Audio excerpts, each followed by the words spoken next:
Hello students, welcome to today's video lesson. Today we shall discuss a poem by Elizabeth Jennings titled Father to Son. Most often we find it impossible for our parents and us to be on the same page. We feel like our parents do not understand us. With time, as we grow up, our parents often complain that we have changed with age and they would rather have us as our younger selves when we were more obedient. Adolescence onwards, children often start to have disagreements and misunderstandings with parents.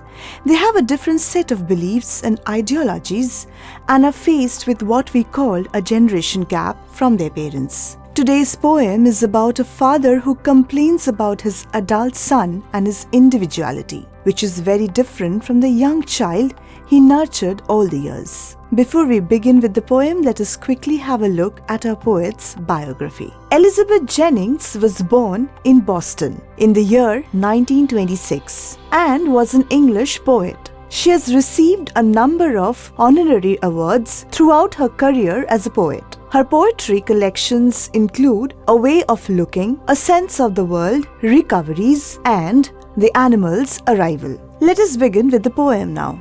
Father to Son. I do not understand this child, though we have lived together now in the same house for years. I know nothing of him. So, try to build up a relationship from how he was when small. Yet, I have killed. The poem opens with an exasperated father complaining about not being able to recognize his adult son. The young child has grown up in the same household as the father and has been under his guidance. However, the father feels like he does not recognize his adult son. In order to build a relation with his son, the father intends to treat him again as a young child and begin from there onwards. Often, when parents do not recognize the person their child has grown up to be, they try to look back upon their growing up years and try to understand at which point exactly their child ceased to be a child. Let us look on to the next stanza.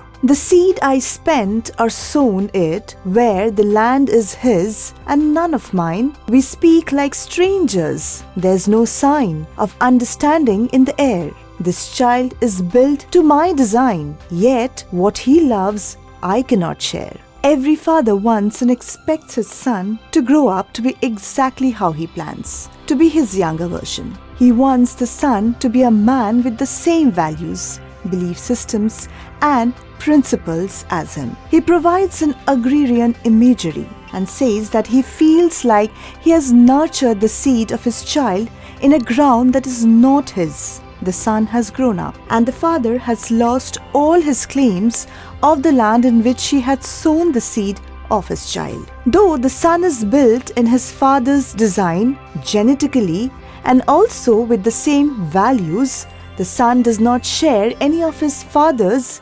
interests. The conversation between the two individuals is awkward and strange, as if they are not familiar with each other for years. We also have two alliterations in this stanza, which is the repetition of a consonant sound in close proximity. The examples in this stanza are seed I spent or sown and speak like strangers. Next we have the third stanza. Silence surrounds us. I would have him prodigal, returning to his father's house, the home he knew, rather than see him make and move his world. I would forgive him too, shaping from sorrow a new love. The father and the son have awkward interactions and are often silent in each other's presence. Like all sons, his too has grown up and will move out of his father's house and build his own world outside. However, the father wishes for his son to get back under his roof. He says that he is ready to forgive his son